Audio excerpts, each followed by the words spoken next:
All right, this is the Kinhank X3 Plus. It's this doohickey right here, and you can see the box. I don't know if you can see a picture of it, but it comes under this name instead of Kinhank, but it's the same thing. They just rebadged it to High Avenir, whatever. You'll see it, but it's mainly also on Kinhank. It's this little device right here, that right there. I'm going to do a separate video on it, maybe. I don't know. There's not much to look at. It's a little, retro game box. But we're going to take a look at this little retro game box. And this is, it's plug and play, like it suggests. There's nothing to, there's nothing to do except configure the controller. It looks like a PlayStation controller. I know I should have the light on to show you, but it's just like the PlayStation 1 controller. It's battery operated. You put two AAA batteries in it. The controller itself, it's not bad, but it's not the best, but it's not bad. Build quality on it is okay. The function, the button press, everything, it's okay. It's pretty decent. It's not going to be the same quality performance as a PlayStation 1 controller, but it's not bad for retro games because, you're not needing that much control, I guess you could say. But as soon as you plug it in and you configure your controller, take your time doing it, kind of read it and make sure, because otherwise you're going to have to go back and redo it if you, mess it up. And I'll show you the main menu. As you can see here, it's got the Emulex settings. We'll click on it, and then here's where you can change your video mode. You can also do audio device. Bluetooth, I can never, even though it's on, I'm not sure if it's Bluetooth just for the controller and the little dongle, but I did have this off, and it seemed to work okay. But I did have trouble turning it back on, so maybe this Bluetooth is strictly for the controller because I couldn't really hook up anything else to it. Enable SSH, I don't know what that is. I don't know what SSH is. There's the manual, the instruction manual. It just doesn't make sense. I mean, it's printed in English and Chinese, but the English is, you're like, what? What? I don't know. You can start a boot. These are just some of the options. Enable RA Splash. I don't know what that is. Always show boot video. Randomize boot video. Default YouTube search word. This also is a Android box, so you can hop on the internet and download some programs or apps, and then you can watch stuff. Kind of like an Amazon stick. Right here, gamepad configuration. Let's click on it right there real quick. Auto configure advanced name gamepad, yes. Auto configure advanced cache. Why is that off? I don't know, but we're going to leave it off. And then you can see some of this stuff is on, some of it is off. Yeah, I'm just going to leave that now. RetroArch menu, that's auto. RetroArch is the other, what the hell is it called? But it's primarily where, if you look separately on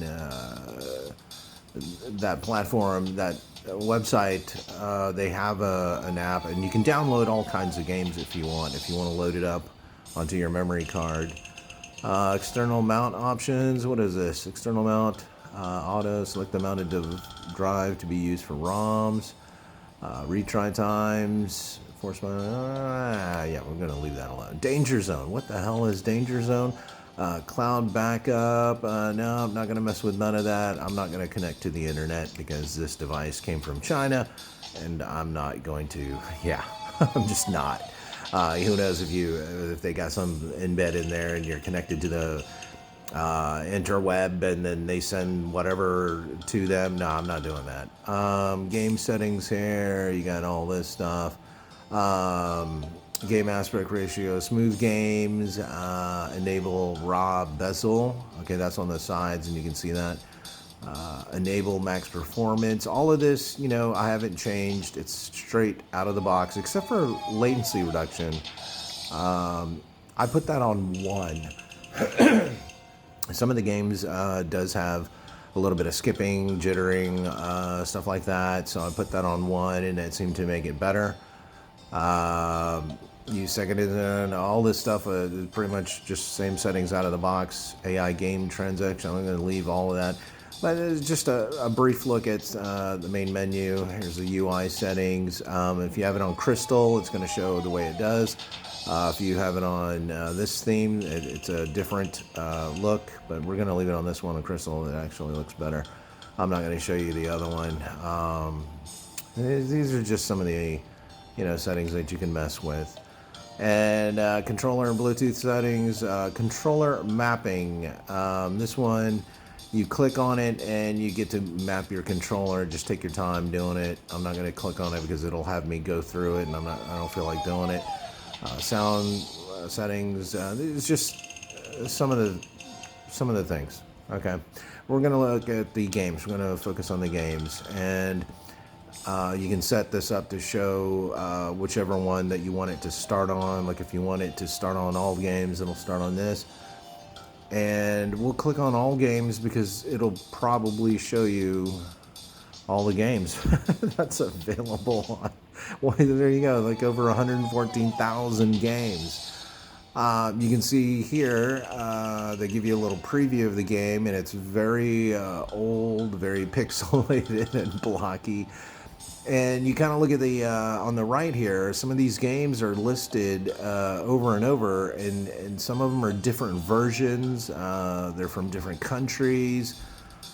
Some of the games that I've gone through, some of them just flat out don't work. There's a few, but not very many, and you still have, over 114,000 games to choose from.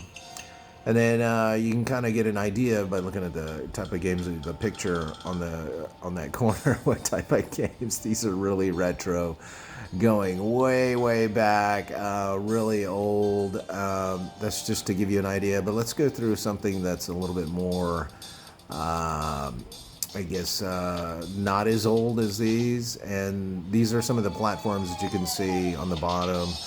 Atari, Commodore, Coleco, and those are just some of the ones. You got Sega here, you got Nintendo.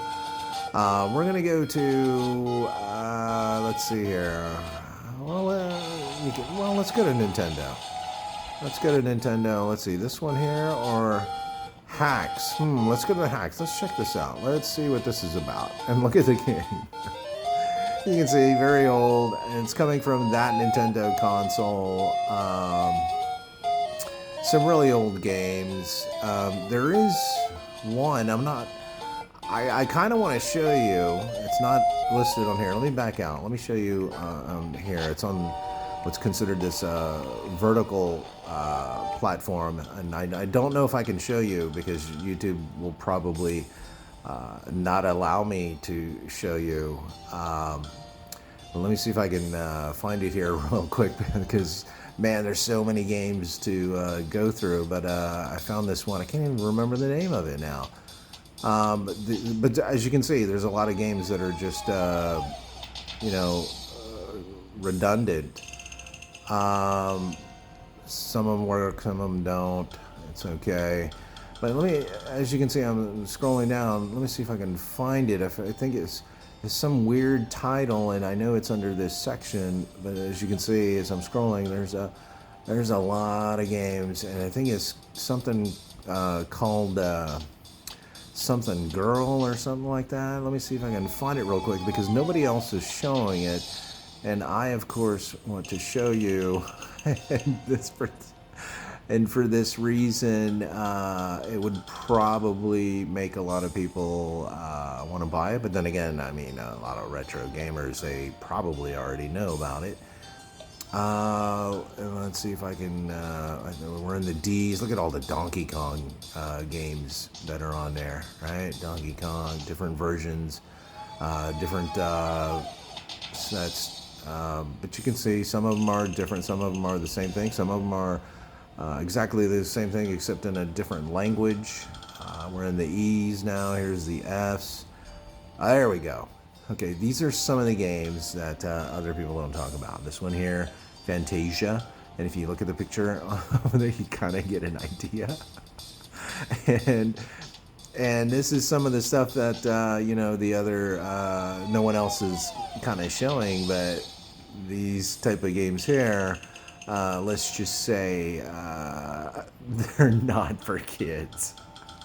And that's on there. It's the game itself I would show you, but I'm pretty sure YouTube would strike it down. But I would say they're for adults. But there's a whole bunch of games. For the most part, this thing is plug and play. You just gotta, configure your controller, and it does work. I've only just a very few times has a game not worked, and it's usually some really old obtuse game that I never even heard of or saw, and you can tell by the graphics.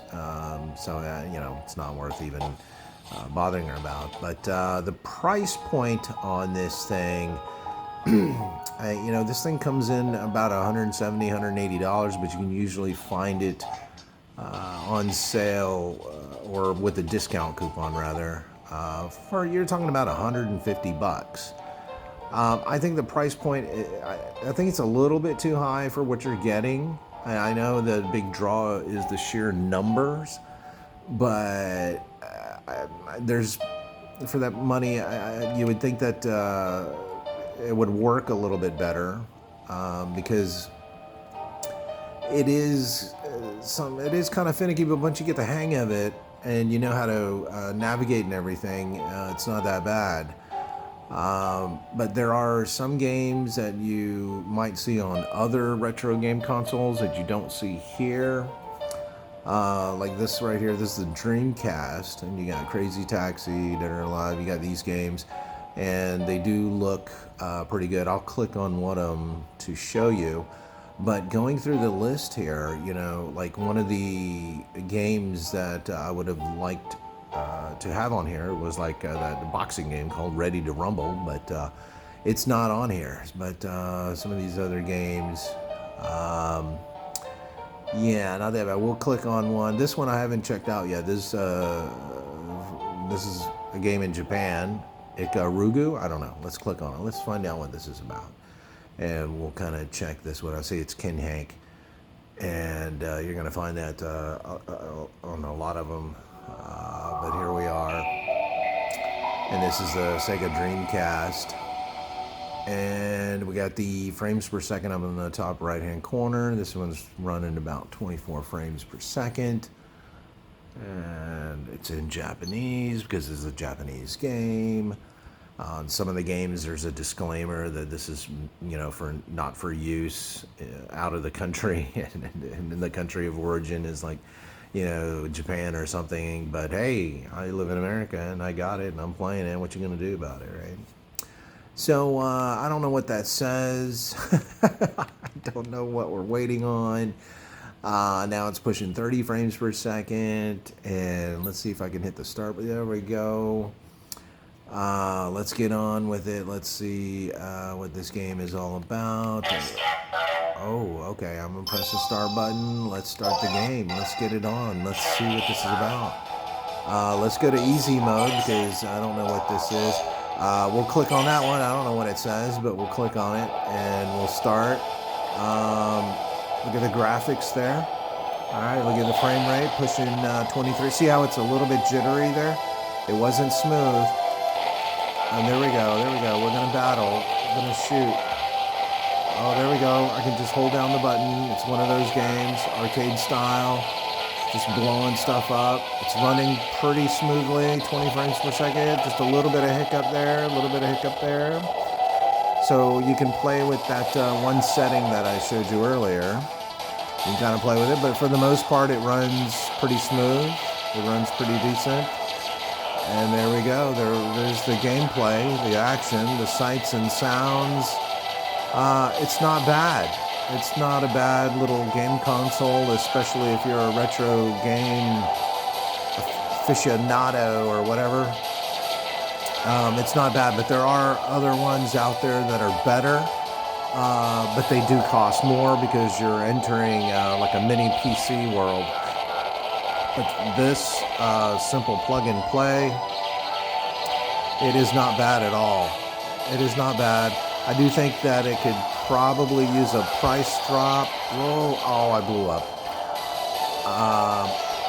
I'm going to pause it right here. I do think that it could use a price drop. I think even at $150, it's a bit too much. I think a better price point would probably be around 99 bucks, right? But it does work. It for the most part, it's not complete waste of money. You may have a couple of jitters here and there, but you can tweak the settings a little bit. But it works. And it's plug and play, and it works. And you have over 100,000 games, retro games, and I think it's pretty cool. It just needs a little bit of a price drop. I might do some more in-depth videos, maybe, but for the time being, this one's pretty good. I like it. It's the X3 Pro Plus. If you do want legitimate and smooth running and some of the games that you want, you can also buy mini consoles. They're getting ready to come out with the Sega Mini 2, and it'll have a couple of games that's on the cartridge. But you can buy usually now the cartridges, instead of being an individual game, they'll have several games on there. I think the average price is about $20-$30 per cartridge, and then you're talking about getting the little system itself, and they usually run about $150-$200 if you really want that. Or you can get this. You're just gonna have to hunt for the games, possibly download it from the RetroArch. But yeah, it's not bad, and I'm having more fun with it than I thought I would. It's kind of cool.